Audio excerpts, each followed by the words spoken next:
Okay, Assalamu alaikum warahmatullahi wabarakatuh, everyone. So we're going to start anyway. I know a few people wanted to join, so they'll probably be joining later, but we'll start because we need to keep our time. So the way that this is going to work is we're going to start with actually learning how to read, Arabic properly so that we can not only learn how to read the Quran, but also hopefully be able to understand as you read the Quran. So that's the goal, right? That's the goal of this first half. So we'll do only very short, only about half an hour. And then the next half an hour will be relating what we learn to the Quran. So in other words, whatever we learn, we'll put it in practice and then it acts like a reminder for us as well. So hopefully, and then hopefully in the second half, I'd like to hear questions from you. I'd like you to ask challenging questions, because that's what we are facing here today in our life. We've got lots of people who are questioning Islam, questioning religion in general. So we want to make sure that will be able to answer those questions, inshallah ta'ala. Okay, so let's start with the first. So those of you, most of you are familiar with so I'm going to share my screen, inshallah. So the resources for this lesson, inshallah, will be recorded and will be available on the ICTP website. Okay, and so the first one, there's two parts of it. So the first thing is that this series of halakah, the first half at least, will assume that you already know the Arabic alphabet. You're already familiar with it. You can pronounce it. And then we'll start with that assumption. Now, to help you with that, if you're not yet familiar, to help you with that, the ICT website has a few links. And there are two parts of it. Remember, the first part is the reading the alphabet, and the second part is the learning. So let's go to that first, because Brother John actually showed me a very nice link I thought I shared with you, of especially for Westerners who's not familiar with the Arabic alphabet. This is a very nice website for you to learn. So we won't spend too much time on this because I want to go straight to the first lesson today, inshallah ta'ala. So the one that Brother John mentioned to me is this site here. This is on YouTube. So this is Arabic alphabets for Western tongue and mind. And the way that this person did it, which is kind of interesting, is to use essentially mental images, right? See.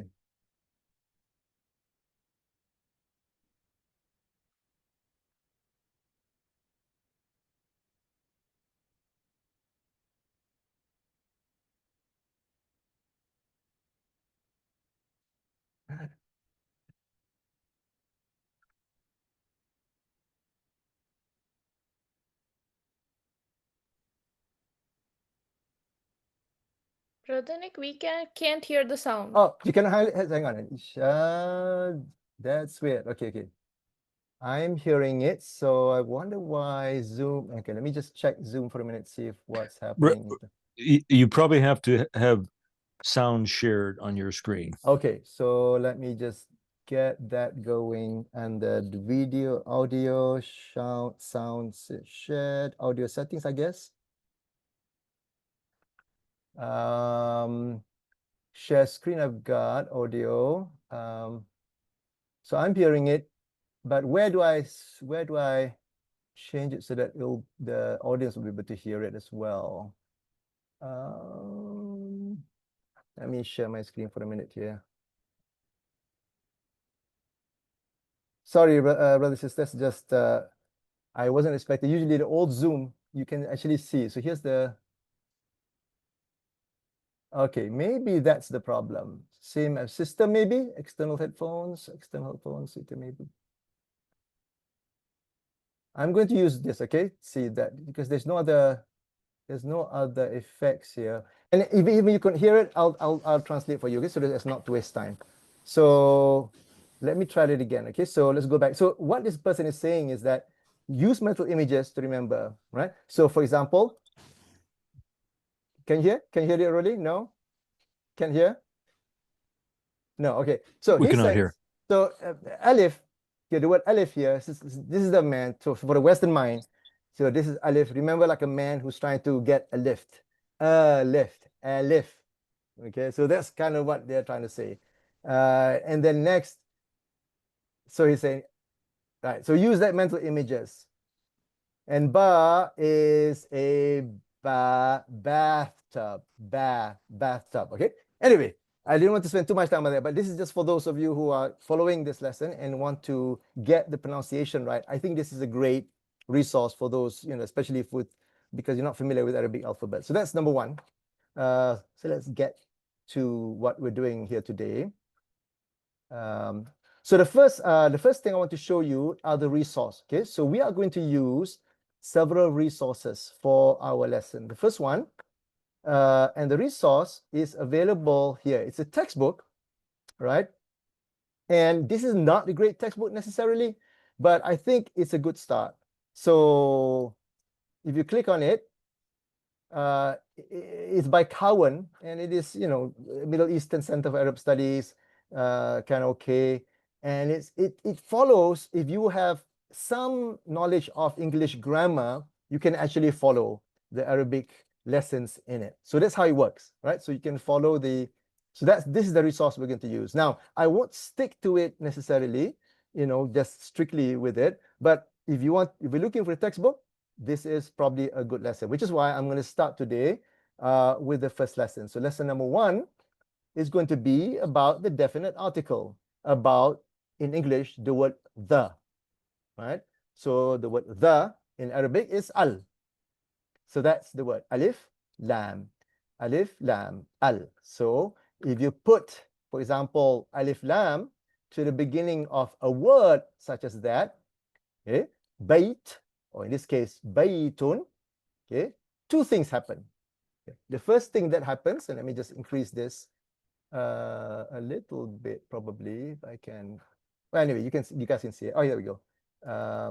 So two things happen. The first thing that happens is that this bait, this is the word bait, which means house, but it's got something called a tanween. Okay, it's got a tanween at the end there, so it's pronounced baitun. Okay, it's pronounced baitun.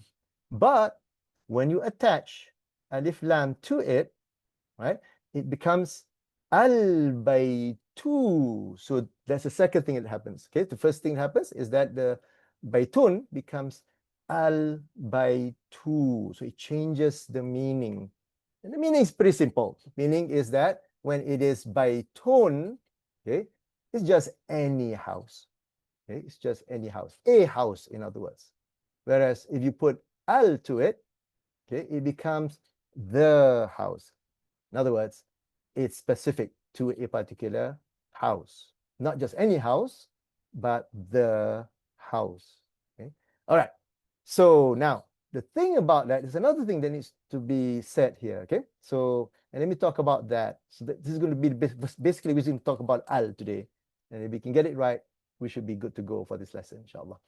So okay, what does it tell you? So the first thing it tells you is that whenever you say an al at the beginning of any word in Arabic, such as this, see that? Alif, lam, and then something else.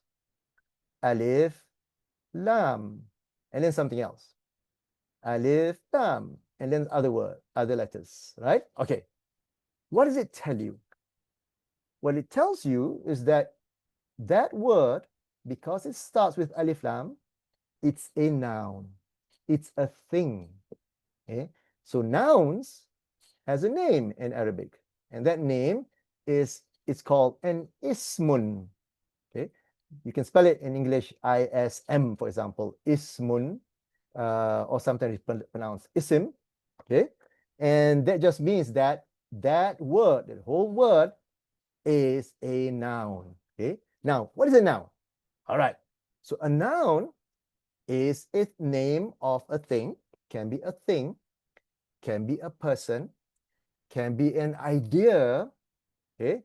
It can be an adjective. It can be, I guess, a characteristic. Can be, it has a property, for example. Are also nouns in Arabic, which is a little different from English, because in English, a noun is a noun, and then an adjective is something else, right? So that changes everything a little bit when it comes to Arabic. Okay, so, all right. So anyway, so that's the first quick lesson. What's the lesson again? Somebody Can somebody repeat what we went over? Who wants to go over what we just studied so that we can kind of reinforce the learning there? Then we'll apply it to the Quran, inshallah ta'ala. Actually, I had a question, Brother Nick. Yeah, go ahead. So I'm interested when you say an adjective could be a noun. So Mhm. would it be, so I'm thinking heavy is an adjective. Correct. Heaviness, I would say, is a noun, but heavy I would Correct. call an adjective. So when you say, so heavy and heaviness are both nouns in Arabic. Correct. In Okay. Arabic, correct. Okay. Yes, Okay. yes, yes. Now, there is a slight nuance there between heavy and heaviness, even in Arabic. Okay, so but we won't go into that. What's important is that we understand that that's the difference in between Arabic and English. So an adjective, can be a noun, right? So, all right. So, any other questions before we go on? Before we apply this a little bit to some practice, maybe. No questions. Okay. So let's go on.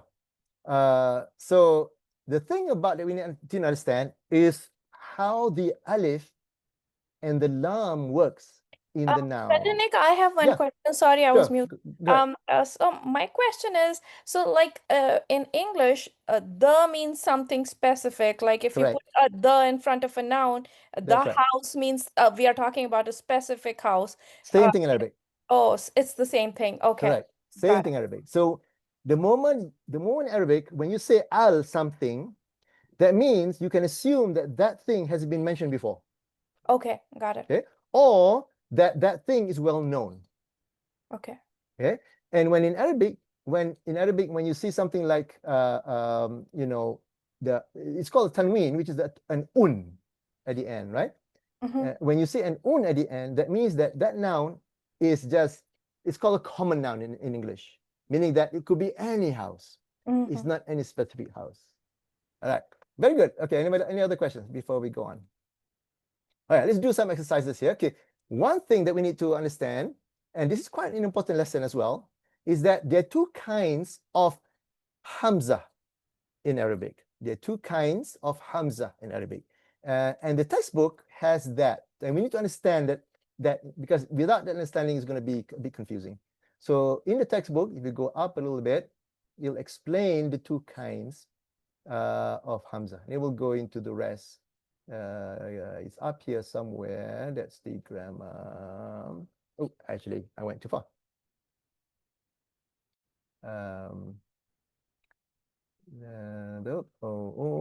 Here we go. So there are two kinds of hamza. Okay. First of all, those of you who are familiar with the Arabic alphabet will know that we start with alif, ba, and ta. Correct? All right. And then every time we ask someone, what is the sound for alif? Will alif make the sound a? Correct? Okay. All right.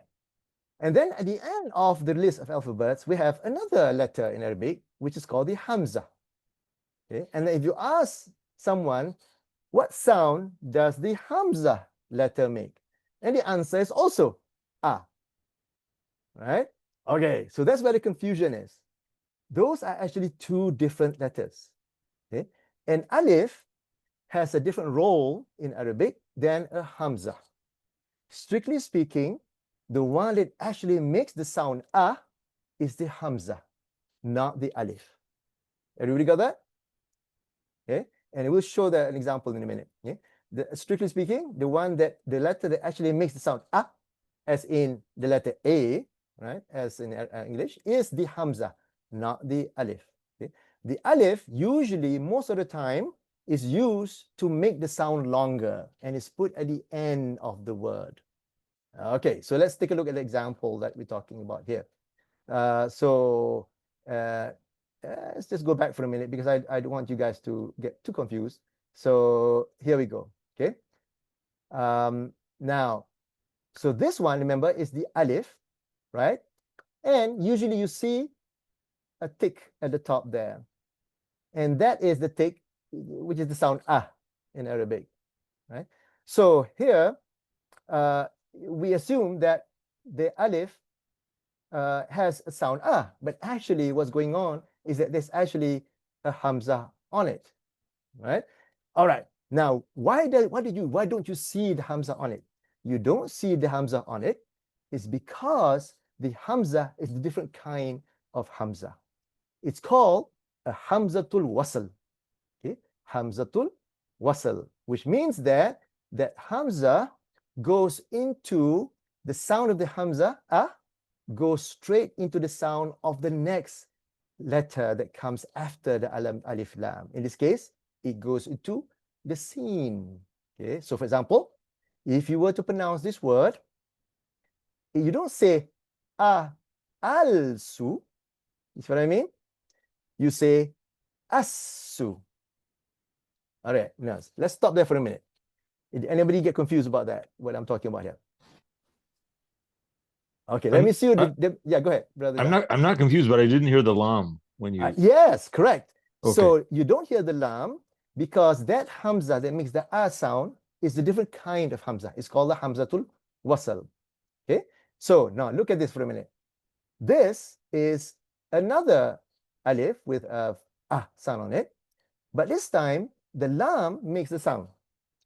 So this hamza that makes this sitting on top of the alif here is called a hamzatul qat'i, as hamzatul qatl, for example, which is a cutting hamza. Okay, the literal translation of it. And here you hear the al sound, so it's al bayt. Okay, so what's the lesson here? The lesson here is that sometimes, if depending on the letter that comes after the alif lam, the al is pronounced, the lam is pronounced.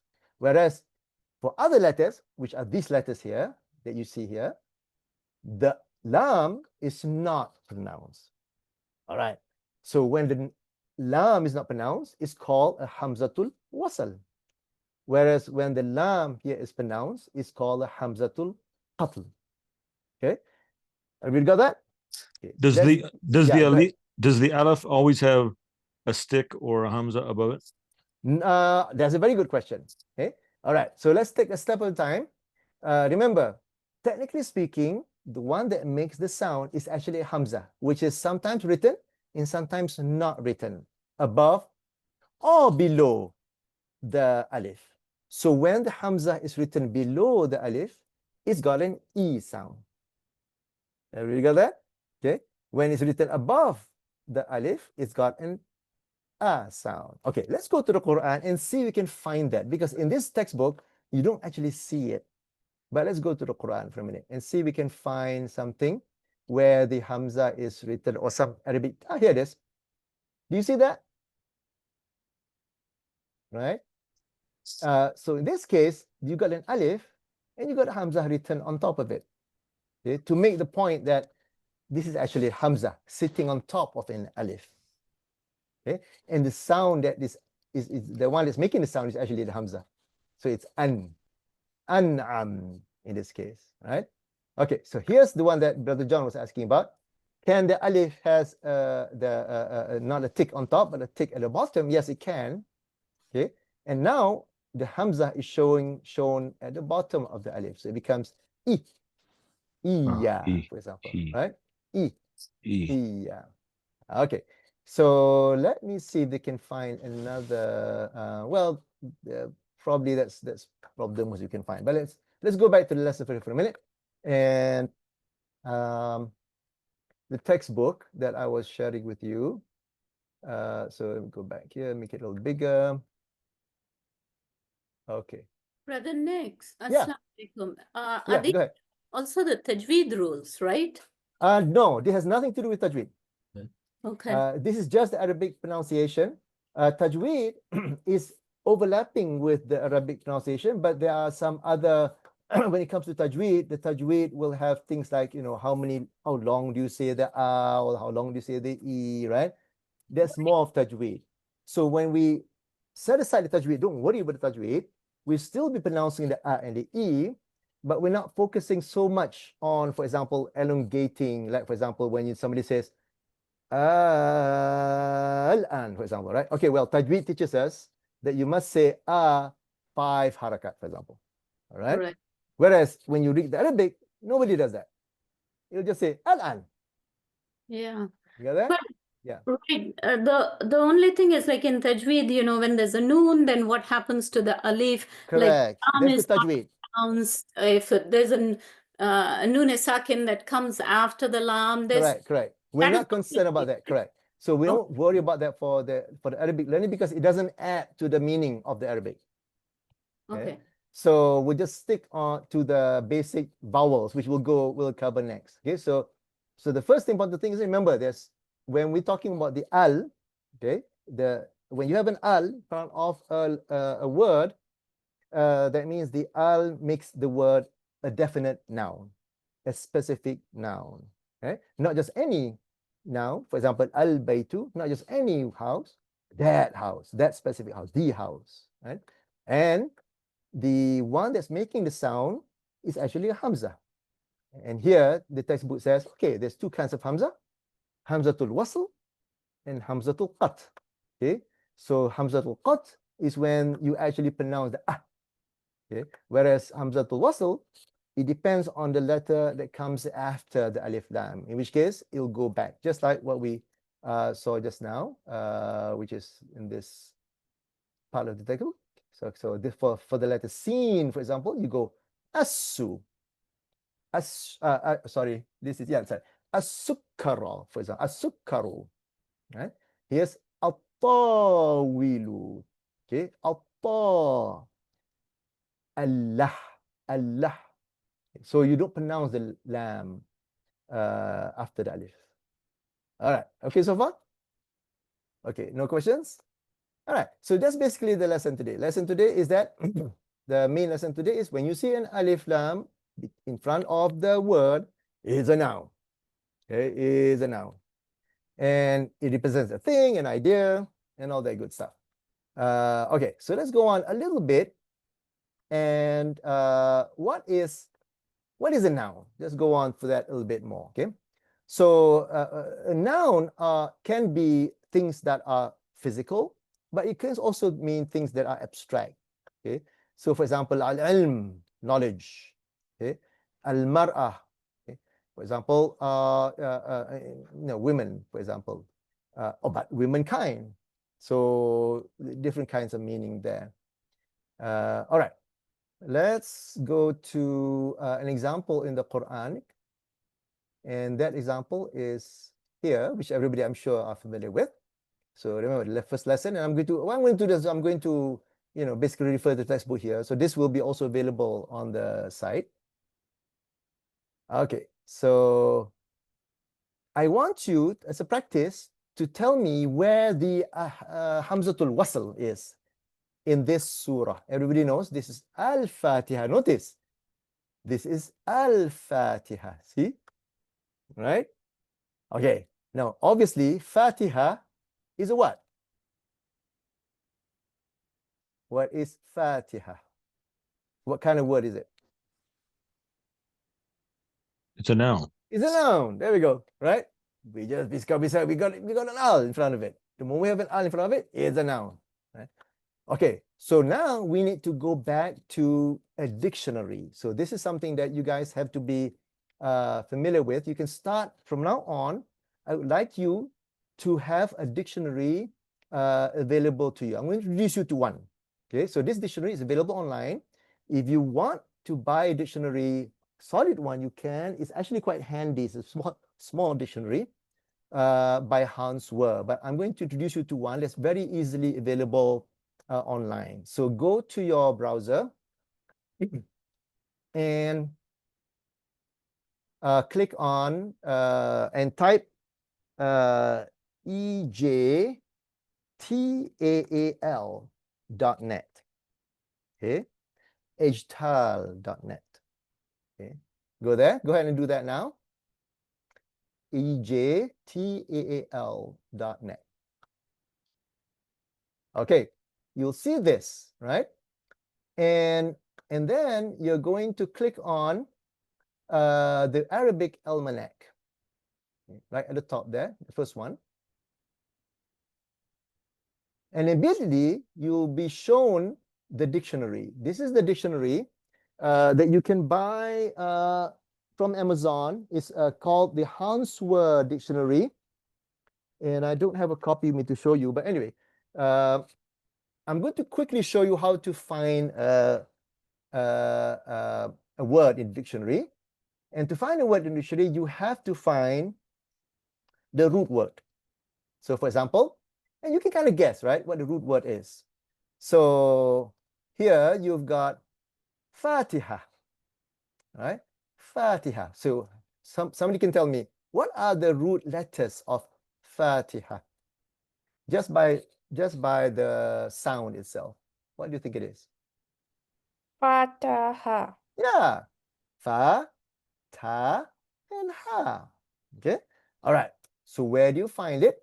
Now, those of you who are not familiar with how to do this in a computer, I'll put it in the notes, but up here, you can change the language on the computer. So this is something that you guys need to be familiar with to really seriously learn the language here, okay? So click on Arabic to change the language to the computer, okay? And then click on search, all right? And you're going to enter the root letters, it says. All right, now to do that, if you have a Arabic keyboard, it'll work, right? But we don't have an Arabic keyboard. But good thing, up here, you can click on show keyboard viewer.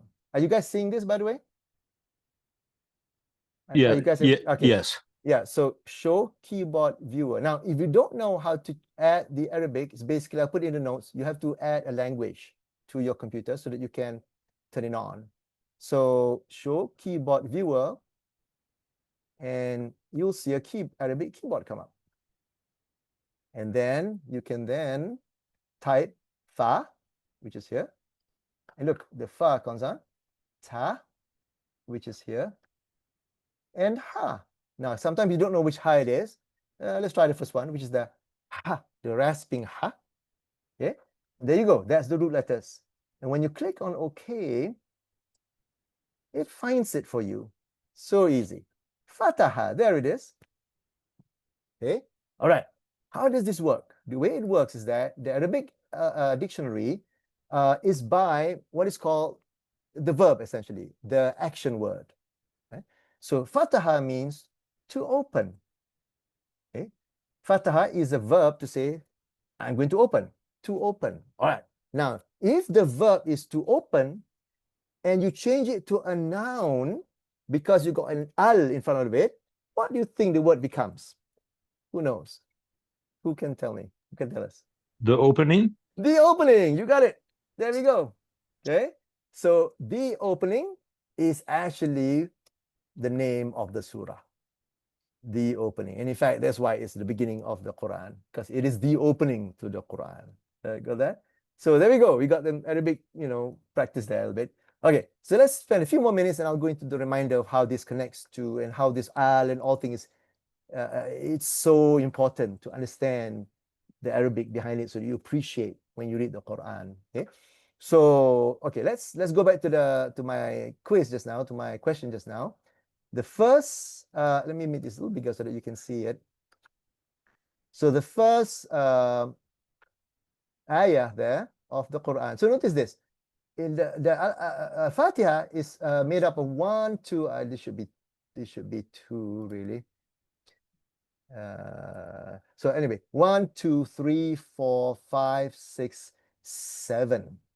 7 ayah. Okay, sab'al mathani. Okay, 7 repeated ayah of the Quran. So who can tell me what's the first al hamzatul wasl that we learned today in that ayah? Which one is it? Where the lam is actually not pronounced. The lam, the alif lam is not pronounced. Who can try? Who wants to try? Anyone?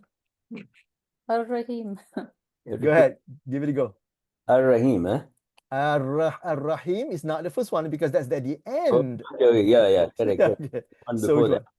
one? Before that, which it will be? Ar-Rahman. Ar-Rahman. Okay. Well, actually, for some scholars, they say that the name Allah might have it also. There's a difference of opinion, so we're not going to go into the nitty-gritty of it, but some scholars say the word Allah, the name of Allah's name actually is the combination of al and ilah.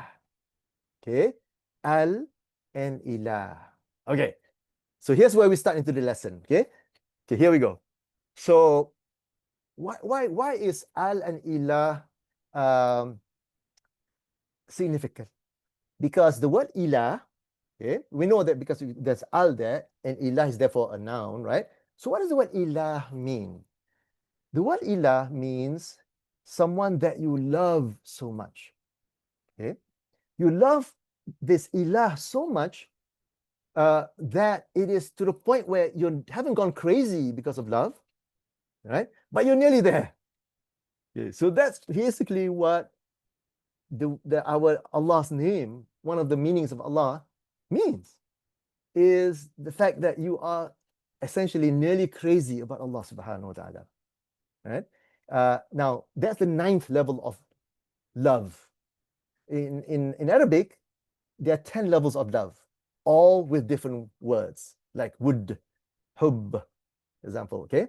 And one of them, which is the 9th level of love, is ilah, okay? Wala, it's called, okay? So now, if you imagine that you've got the 9th, level of love about this being, right? And then not only is that being you love so much, but it is the being that you love so much. Okay, so that's why it's al-ilah. And when it's combined, it becomes Allah. Have we got that? Right? Do you see how that? Okay, now what else is the meaning of ilah? Ilah is also means someone that you go to when you are the first one that you go to when you're in trouble. Ilah means someone you know who's the one that you, when you are afraid, in trouble, you go to. Okay?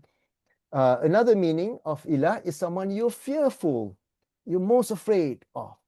So this is the beauty of the Arabic language. It means all these things. It's just the word ilah. So when a Christian person comes to you and says, "Oh, our God is love," you know, when you hear them, they try to say, "Oh, your God is so far away from you. Your God is transcendental," or whatever. You hear these arguments, right?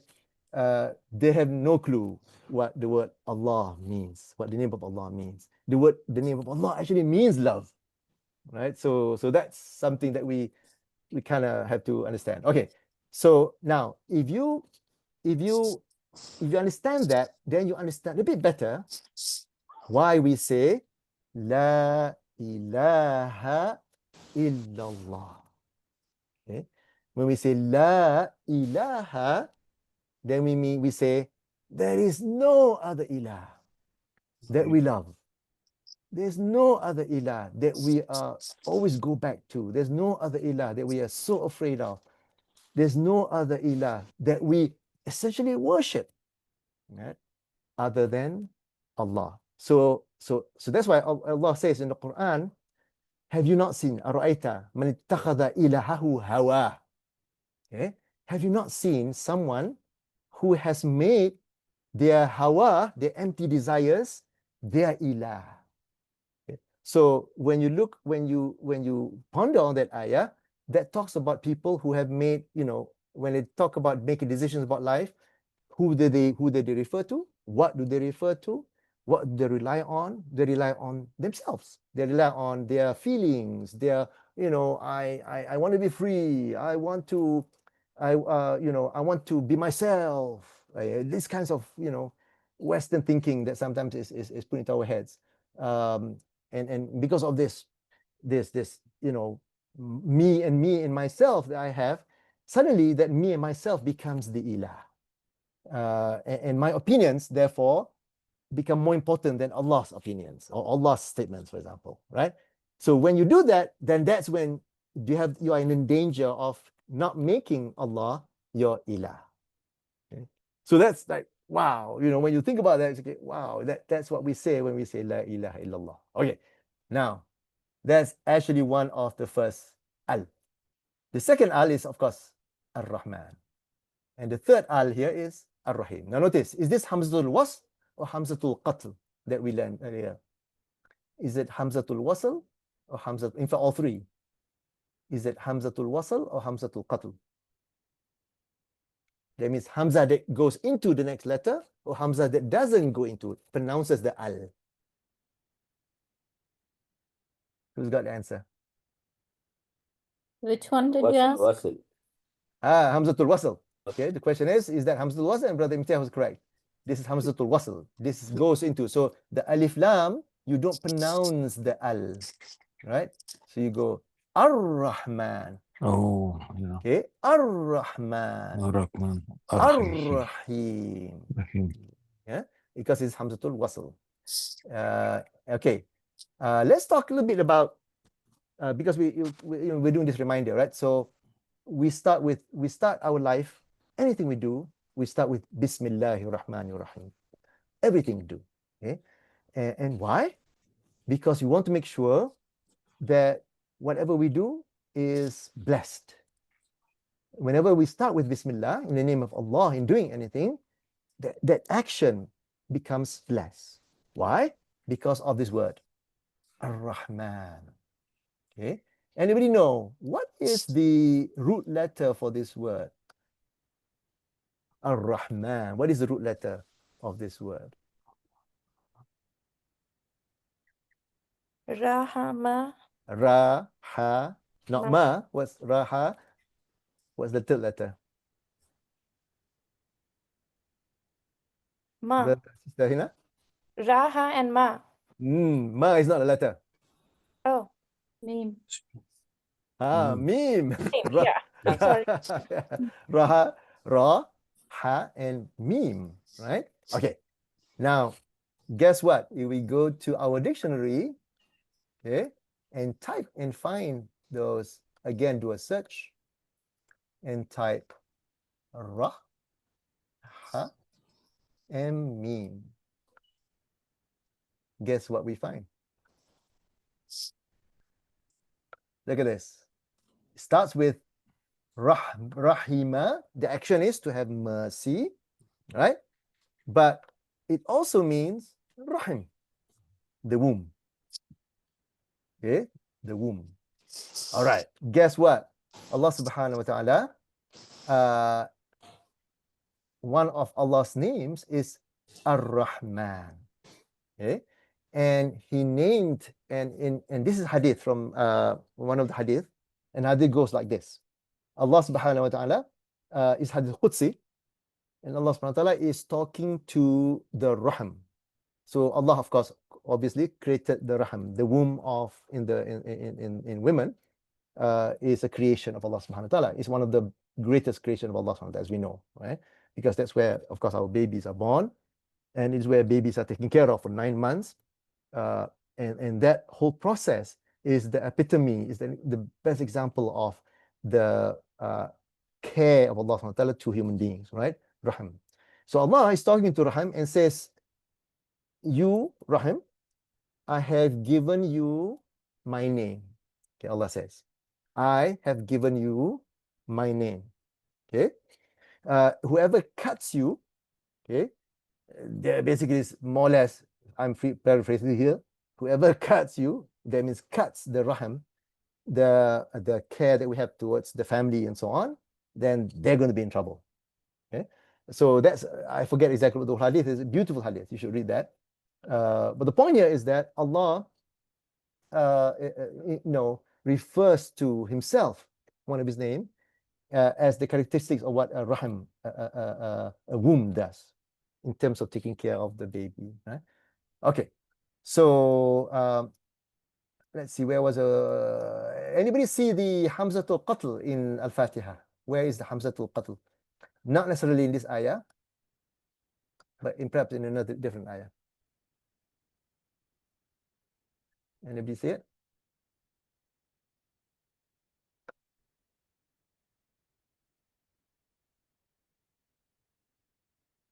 Anybody see it? Go on. Alhamdu. Huh? Alhamdu. Alhamdu. There's another one. That's the same ayah. Yeah, Alameen, right? Alameen. There we go. Alhamdu. Right? That's Hamzatul Qatl. Okay. Why? Because you pronounce the lam. Okay? And the way the Quran indicates you is that you can see the sukoon right there. Okay, the sukoons. Okay, that sukoon that means that you pronounce it. So alhamdu al-alamin. Okay, rabbil alamin. So there we go. So those are the two hamzatul qatl that we see. And of course, this is the repeat of, and again, there's a reason. So one of the things that I think that we don't have an appreciation for when it comes to the Quran is that these are the words of Allah subhanahu wa ta'ala. Okay? Not a single letter in this Quran has been modified. Every single letter came from the mouth of the Prophet sallallahu alaihi wasallam, revealed, and then distributed or sent to the Sahaba. And because there's so many of the Sahaba that memorize all the Quran, there is no way that any of these words and letters have been modified and put in a different place. Which means that because Allah subhanahu wa ta'ala is perfect, his words are also perfect. Right? Which also means that if Allah decided to repeat Ar-Rahmanir Rahim, there is a reason for it. And that's the reason that we need to find out. What is the reason that Allah repeated twice in Al-Fatiha after Bismillahir Rahmanir Rahim? Okay? So the point I'm trying to make here is that just like the creation of Allah, you know, how beautiful Allah creates each of his creations, the words of Allah too are similarly beautiful, or even more beautiful than his creations, right? Because these are words of Allah, the perfect word of Allah subhanahu wa ta'ala. And so there are oceans and oceans of wisdom in each of this, why this word itself is chosen. Let me give you a simple example. Okay, a simple example here is like ista'in. Okay, so that translation, to ask for help, right? Now, to ask for help, there's many Arabic words, but Allah chose the word isti'anah, which is this word here, instead of nasr, for example, instead of other words that he could have chosen. So when he chose those words, we have to find out, why did Allah choose this word? What is the meaning behind this word that makes a difference? And why was it put exactly here? Not only why it's put exactly here, why was this whole surah put at the beginning, for example? Why is the surah, why is Qul Wallah put at the end of the Quran, for example? There is a wisdom behind those placing of the surah. Why? Because Allah's word is perfect. Okay? And we believe that even the positioning of the surah in the Quran is also perfect, meaning that there is no human intervention in terms of where you put Al-Fatiha, where you put Al-Baqarah. Why is it that Al-Baqarah, the longer one, is at the beginning? Why can't you start with the shorter ones first? Because the shorter ones are the ones that came first chronologically, right? So why is it at the end of the Quran? All those questions, right? Okay, so the lesson here is this. The lesson here is that we must approach the Quran with the humility to say that we do not know. Okay? We are the ignorant one. And we must find out from the hadith, from the Quran itself, why is it that these surahs are placed in that position? Why is it talking about these issues in life, about, you know, divorce and marriage and you know, crimes and Jannah and paradise, all those things?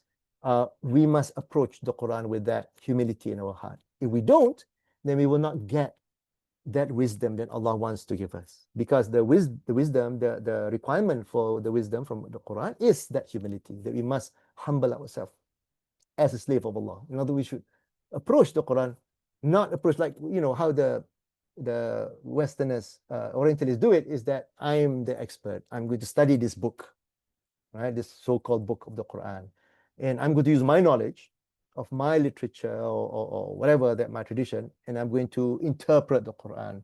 And if I find something that doesn't agree with me, I will argue, well, this is in the wrong place, or whatever, right? So that is not going to work when you're trying to study the Quran. You have to study with a different approach. So that's the start of when we learn, and that's the reason why we're learning Arabic, so that we know the reason why. Another reason why we learn Arabic is because we want to learn not the Arabic that's spoken today, but we want to learn the Arabic of the Quran. And the Arabic of the Quran is not the same as the Arabic that's spoken today. We can pronounce the words, but they have different meanings. And let me give you an example here right now. We learned about nouns today a little bit today, right? Now let's take a look at Al-Fatiha, just Al-Fatiha, okay? Look at how this ayah is, Bismillah. Just look at how this ayah. Now, somebody tell me, how many nouns can you find in here? First of all, how many nouns that you know of for now? I'm How many thinking nouns? 3. 3. Very good. Okay. Actually, there's 4. Okay. But the fourth one has an attachment to it. So the fourth one is ism. Ism means name. And the second, what do you call it, condition to know if there's a noun here, okay, is if there is what is called, let me find the text here so that I could confuse you guys for a minute. If I can find here. Okay, here we go. No, that's not what I want. Quickly. Yeah. Okay, here we go. All right. Here are the conditions for the nouns. Okay. And it's probably a good place to start because we're kind of studying nouns, right? Okay, here are the conditions. The first condition is if you have a tanween at the end. Just like what we learned just now. Baytun, the tanween, right? If you have an al at the beginning, al, that means it's a noun. Okay, here's another one. If you have a harf before them, and this one, this letter, ba, with a kasra, b, is a harf. Okay, what is a harf? A harf is a word that doesn't have a meaning, unless it's attached to some other word. That's a harf. In English, sometimes they're called prepositions. Sometimes they call conjunctions, and so on in English, right? In Arabic, slightly different. They just call harf. They're basically words that don't have meaning unless they are attached to some other word. Okay, so it so happens that this word here, there are actually two words. Sorry, this one here, there are 2 words. B is the harf, and sin and mim is missing the alif because of the B. It's also a noun. And ism means name. That's why it says with or in the name of Allah. Okay? With the name of Allah. When you say Bismillah, we say in the name of Allah or with the name of Allah. So there's 3 nouns. 1, 2, 3, 4. So basically, the whole ayah is made of nothing but nouns. Everybody got that? Right? Okay. What about this one? What do you guys think?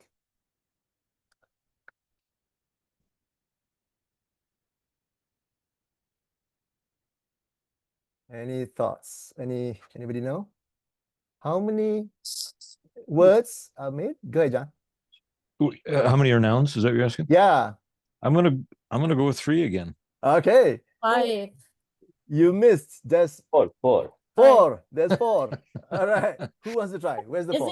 Isn't ilah also a noun? Yes. But So that's that's this actually is Allah is a noun, correct? Yeah. So Yes. there's 5 there. Well, where's the 5? There's hamd. Hamd, Hamd, correct. And then Allah, Allah, okay. Rab. And then Rab, Rabb, okay. And Alameen. that's 4. No, Okay. Alam is also a verb. Correct. So Alameen is a word, a noun, because it's got an alif lam at the beginning. So that's Right. 1 word. Okay. Okay. Got it? Yeah. So that's 1, 2, 3, 4. Okay. All right. I'm gonna add another lesson. Yeah, we started with nouns, but since I mentioned the word harf there, okay, let's just add that. Okay, because it'll make it easier to understand. Okay. So where is the harf, do you think, in here? Anybody see? Where is the harf? a letter that does not, a word that does not mean anything unless it's attached to another word. It's tricky, but where is the harf in there?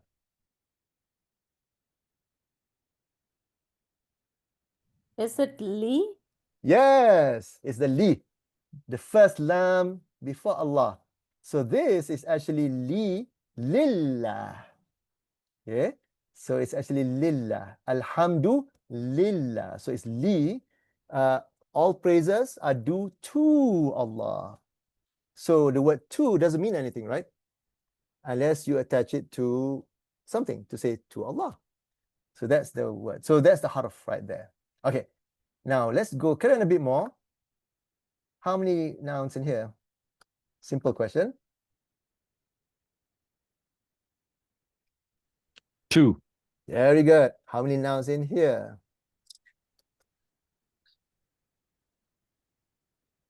3. 3. Very good. Malik, Yaumi, and Adin. But notice that there is no alif lam at the beginning of each one of those, right? Which means that there's another rule to find out why it's called a noun. But don't worry about that. We'll go into that later. But there are 3 here. Okay, very good. Okay, here's the first ayah that doesn't have all nouns. Okay. So anybody think there's a noun in there? Does anybody think there's a noun in there? No. Any thoughts? And the answer is there are no nouns in there. So, and this is interesting, right? No nouns whatsoever. Okay. Let's try this one. How many nouns?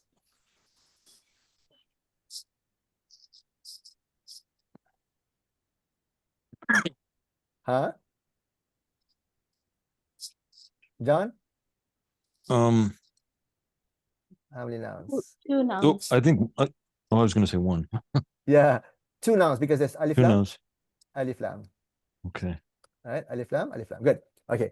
Last one, last question. Before we go to the final wisdom of this whole thing. Okay. How many nouns? This is a tricky one. How many nouns that you could think of? Just use what you know from the alif lam, the rule. 7. No, not that many. No. No. 3. How many Alladhi- did you, using the rule alif lam, how many do you find? Just using that rule. So Alladina is. Alladhi is not a noun. Good try, but yeah. Why isn't it? It's actually a different kind of word. So it's strictly you could call it, but we'll go into a different rule later. But you're right. It's because there's no word for the. There's no word the in Arabic there. So it's not. In other words, it's not a noun. But go ahead. Using the rule that we learned. Alif lam, how many from they use alif lam except for alladhi? Is it 1? No. One more. 1? What am I seeing this? So, غير المغضوب. Oh, okay. There we go. Alif lam right there. What's the second one? قراءة الذين. No, not alladhi. No. This one. What is it? Yeah. قراءة غير المغضوب. الضالين. Darling, I couldn't read it. Yes, that's the one. Alif lam right there. Alif lam there, yeah. Yeah, al-dali. Okay, if they're nouns, that means they mean something, right? They're naming something. Okay, so al-maghdu is interesting. Okay, al-maghdu is interesting. Al-maghdu means the ones that are angered at, the ones that people are mad at. Okay, al-maghdu. And then ad-dalin means the one who are lost. Okay, the one who are lost. So meaning the lost ones. These are the lost ones. And then the ones that people are really mad at.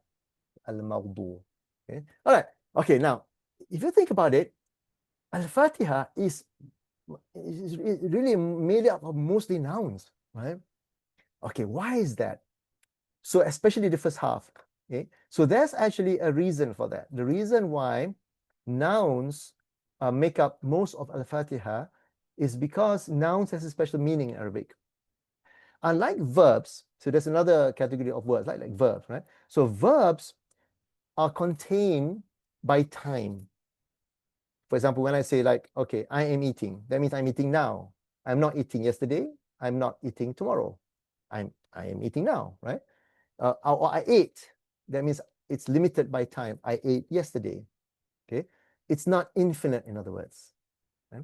So, but nouns are not like that. Nouns are infinite. It's not limited by time. And because of the infinite nature of nouns, Allah subhanahu wa ta'ala chose in his wisdom to describe himself, to introduce himself to us using nouns. Because nouns are infinite, just like Allah is infinite. Isn't that cool? Right? So when you see a word made out of nouns, you kind of know that what the meaning behind the ayah that's been mentioned here has some infinite quality in it. Okay. Whereas if it is made out of verbs, then it's got some limitations. There's some limits to that meaning of that ayah. Okay. So that's kind of the wisdom behind Al-Fatiha. So anyway, so to close, inshallah, there's this connection, right, between the Arabic language and the Quran that we're reading, and knowing the Arabic will help us appreciate more the beauty and the wisdom behind the Quran, inshallah ta'ala. Okay, last questions. What the point I'm trying to make here is that I'm hoping that inshallah, once we read more of the Quran, understand more of the Quran, we get closer to experiencing Allah, really, as opposed to how usually people experience God in a way that's very distant. Allah is not close to them. Okay, so we're trying to get closer to Allah, and we hope that we can do that, inshallah. Okay, any other questions? Any questions So before? what is the reason for the two Hamzas? How is there any Yes. indicates by seeing that it's a Hamza Khatal and a Hamza, or is it just Yes. the way So you- the two Hamzas, okay, the reason why the two Hamzas basically is one reason, it has to do with the beauty of the Arabic language. Okay, you'll notice that you cannot put two letters together that's hard to pronounce. Yeah. Okay, so for example, when you say ah and you want to say ra, you cannot say al-Rahman. It twists your tongue. Try doing that. Al-Rahman. Al-Rahman. It twists your tongue. It doesn't work. Al-Shaitan, for example, right? Al-Duha. So the al to go to the da or to go to the sin, to go to the ra is hard. It's not smooth. It doesn't roll off your tongue. Okay? So Arabic, through thousands of years of perfecting the language, the Arabs decided, okay, we're not going to pronounce the al, because it spoils the beauty of the language. So we say Ar-Rahman, it rolls off the tongue. Ar-Rahim. But letters like Ain, for example, like Al-Alamin, no problem. You can roll off the tongue. Al-Alamin, it's easy. It doesn't twist your tongue. Okay. Alhamdu, for example, doesn't twist your tongue. Does that make sense? Brother Nick, I have a question. Yeah. So, Man, but you better wait, that okay? he has to give me the other reasons. No, wait. I have this question sort of ties into that. So the Okay. question is, here we know Al-Fatiha, right? So we know which one is silent and which one is not. Right. Mhm. And you don't know, how do you recognize which one is Hamzatul Wasl and which one? So you just have to know the letters that becomes Hamzatul Wasl, and that's given in the Arabic books. So the Arabic books are written. Oh, actually, let me just show you in the textbook. So here are the letters for Hamzatul Wasl. Yeah, Oh, yes, I Okay. remember that now. Yeah. Yes. So Noon, Lam, Dha. So any of these, if you come across any of these letters after Alif Lam, it will be Hamzatul Wasl. Yeah. So for example, Sin. See, this is one letter. This is Sin. Okay. Well, how do you pronounce a sukkar? You don't sugar. You don't say al-sukar, you say as-sukar. Okay? And it's as-sukar with a shaddah, which we haven't learned yet. Okay? At-tawi, for example. Allah. Okay. Let's another one here. But Azratul Qatl, right? Like Ain is not in the list. Right? So anything out of the list is Hamzatul Qatl. So like ilm, al-ilm, no problem. It goes straight, it's smooth in the pronunciation. Okay, so that was one reason. The second reason that that it is Hamzatul Qatl, okay, is when the Hamza plays a role in the meaning in the root letters of the word. Okay, okay, so for example, this word here, let's take this word for example. Okay, this word here, the root letters are ba, ya, and ta, correct? Okay, so the moment you know that the root letters are ba, ya, and ta, you know that alif and lam are extra, correct? Alif and lam are extra. So there we go. Because they're extra, you then decide, okay, is this Hamzatul Wasl or Hamzatul Qatl? Okay. If it's with this letters, it's Hamzatul Wasl. So you have to figure out in Arabic, when you look at any word, you have to figure out from this word, what is the root word and what is extra or what is added to. Actually, it's not extra, it's added to. What is added to it? Because then the meaning changes because of the added letters to it. Okay, let me give you a beautiful example of the Quran. This is just amazing, right? So in Surah Al-Kahf, remember the story of Khidr in Surah Al-Kahf, the one that Musa alayhi salam met, and then he went through a lot of events, and Musa didn't understand. Musa was arguing with him. He couldn't understand, why did that person kill a young boy? Why did that person damage the boat? Why did that person repair the, so he was arguing with the person, or at least questioning the person, right? Khidr. So Khidr said, you are not going to be able to follow me. Okay, you are not going to be able to follow me. Why? Because you don't understand. You don't have the knowledge. You don't have the wisdom yet, right? If you have the wisdom, it will be easier for you to follow me. All right. Now, the word follow in Arabic is ta'a. Okay, is ta'a, to follow, right? Sami'a wa ta'a, to listen and to follow, right? In the Quran, in Surah Al-Kahf, when it was difficult, when Nabi Musa didn't understand, Allah added a ta to the word. Just one ta. Istata'a. Okay? When Allah added the ta, that means that the following was difficult. So adding a letter to the word changes the meaning of difficult. In other words, it's more difficult. There's an effort in following. Whereas after Khidr explained, this is the reason why I killed the boy. This is the reason why I damaged the boat. Okay?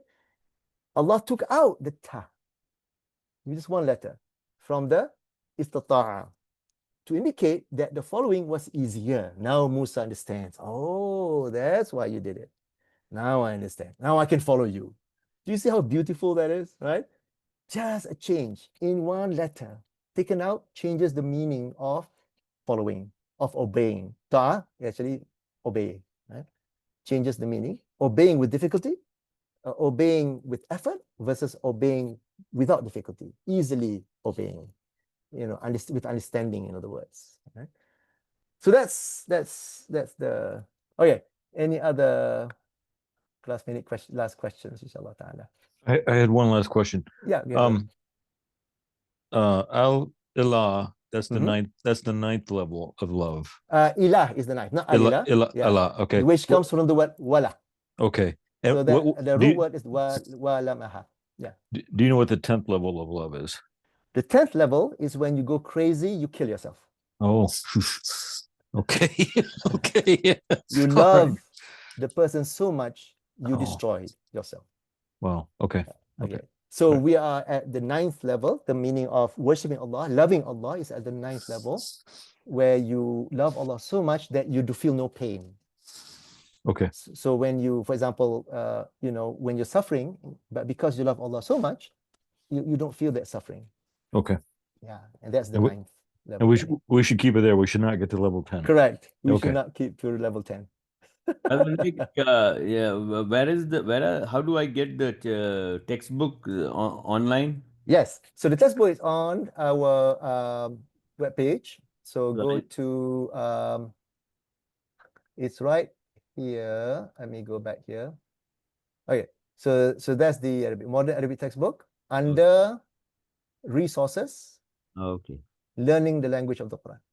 Okay. The modern Arabic learning Yeah. language. And what I'll do is I'll add. So last year or 2 years ago, I think 2 years ago. The dictionary is yeah. we go online to get it. Yeah. Okay. The dictionary is HTAL. Remember, I showed the Spell that again for me, please. EJTAL.